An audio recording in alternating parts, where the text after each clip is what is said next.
Welcome to all Jujutsu Kaisen fans. I am your host, Griever, the host with not so much the most today because, unfortunately, it takes a big man to admit when he's wrong and an even bigger man to record it for everyone to see on the internet. And that unfortunate day has come for me. But I will try to do so with grace.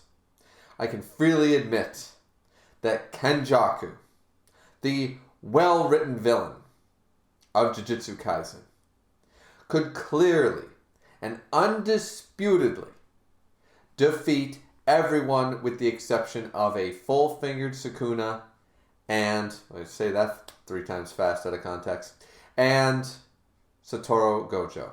In fact, you know what? I will go a step further.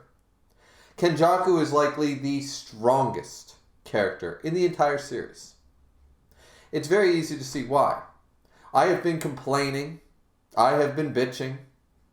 I think that the defeat of Satoru Gojo was something similar to an asterisk when looking at a sports record or a championship. If there was something that was not as on the up and up. But as it has been pointed out to me, there is no honor. There are no rules. This is a fight to the death. And if a fight to the death ends up with you sealing away your better, then on paper, that is a clear W. No asterisks seen whatsoever. And right now, Sukuna does not have all the fingers. So clearly, Kenjaku is the strongest in the verse. Now, I know some Yuta stands, I've been one myself, will state that the same guy who got sealed, Mr. Top of the Verse himself, Gojo, stated that Yuta Okotsu is still out there, basically egging on Kenjaku. And Kenjaku didn't even smile. He didn't laugh. He looked on this with almost barely amusement. And he said, he's got boundless cursed energy. He's got the ability to copy any curse technique he has seen. But you know what? None of that matters. It matters to some people. And I know to some of you, it matters. But according to Kenjaku, none of that is relevant. He might as well just be a common person. He might as well not be a Jujutsu sorcerer. He does not see what people see in him. And he states this.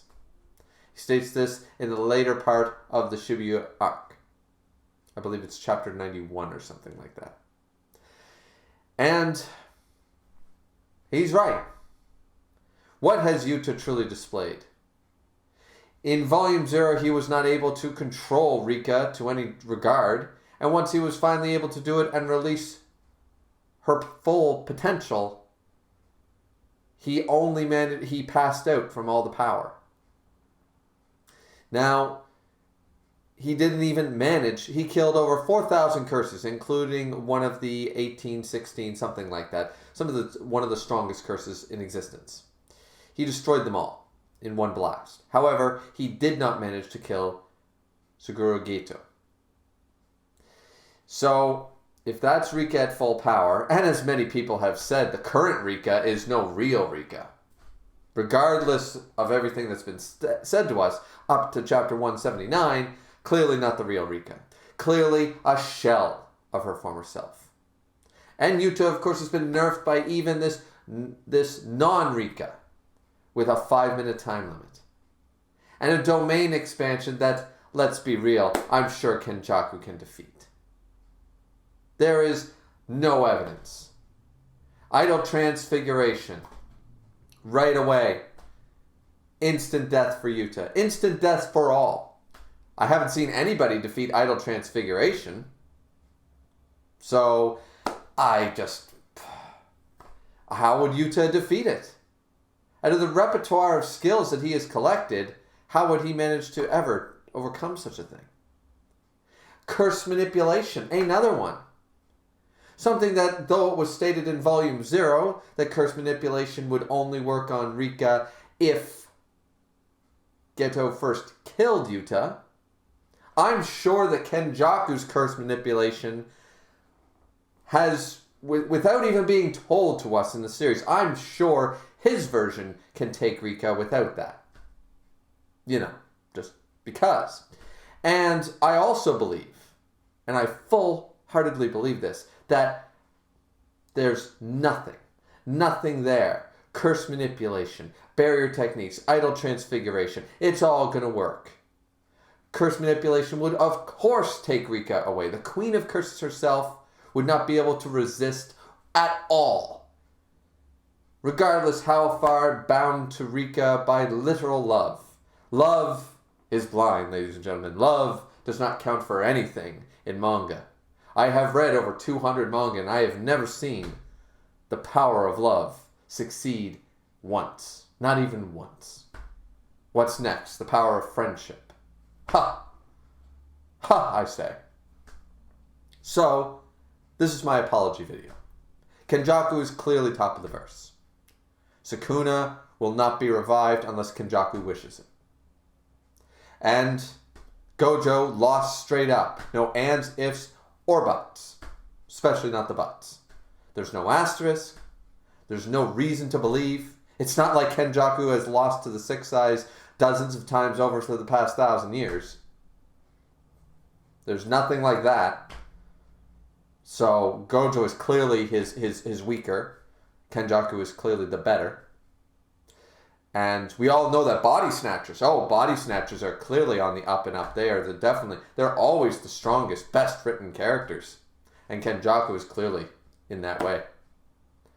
So Yuto Kotsu, not even S tier anymore. Gojo, barely makes it at the bottom. And Sukuna, well, let's face it, will never be released when Kenjaku's around. We already have our best main villain. We don't need another one.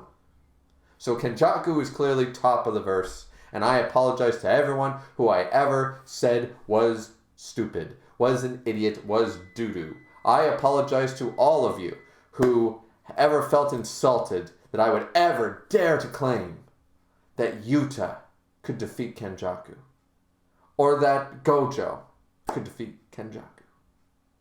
I don't know where my head was at. So I hope you guys enjoyed this apology video. Now, for those of you who don't know, the One Piece chapter did drop recently. It dropped a day early. And in that video, I expressed the use for all of you to learn how to use one of these. A calendar. Like, comment, subscribe.